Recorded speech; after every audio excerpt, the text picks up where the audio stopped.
আসসালামু আলাইকুম বন্ধুরা, শুভ সকাল। সকালবেলা আপনাদের মাঝে হাজির হইলাম। দেখেন, ওই যে দেখেন সকালের সূর্য আপনাদের উপহার দিলাম আজকে সকালবেলা। দেখেন ওই যে সকালের সূর্য হালকা হালকা দেখা যাইতেছে।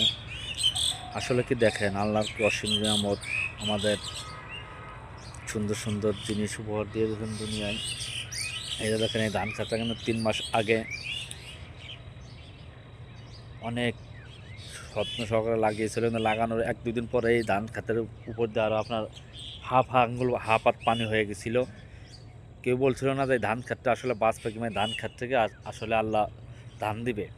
কারণ তলায় গেছিলো, সম্পূর্ণ ধানটাই তলায় গেছিলো। তলায় আনার 1 সপ্তাহ ছিল পানি বেঁধা, মাদার সমান পানি ছিল এই জায়গাটা। দেখেন আল্লাহর কি অসীম রহমত। আসলে আল্লাহ যদি রিজিকে রাখে তাহলে কি হয়। হ্যাঁ দেখেন, সে ধান খেতটা আজকে সুন্দর ধানে পরিণত হয়েছে। দেখেন ধান পাইকে গেছে, ধান খেত অলরেডি কাটছে। আসলে ধানটা আসলে যে কষ্ট করে লাগাইছে তার রিজিকে আছে। রিজিক বড় জিনিস, রাখে আল্লাহ মারে কে, একটা কথাই আছে না। এই জন্য আল্লাহর অসীম রহমত, রাখে আল্লাহ মারে কে। ঠিক আছে, এই জন্য আল্লাহ যদি উঠতে দেয় তাহলে কেউ টাইনে নিচে নামাতে পারে না। আল্লাহ আমাদের উপর যে রহমত নাজিল করেছেন। যাই হোক, সবাই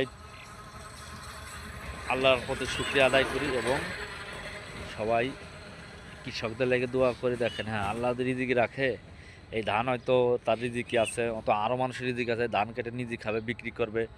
এই ওসিলাতে আমরাও সুন্দর শীত আসছে, শীতের মাঝে সুন্দর সুন্দর পুলি পিঠা, চিতই পিঠা তৈরি করে খাইতে পারবো। যাই হোক, সবাইকে ধন্যবাদ। সবাই ভালো থাকবেন, সুস্থ থাকবেন।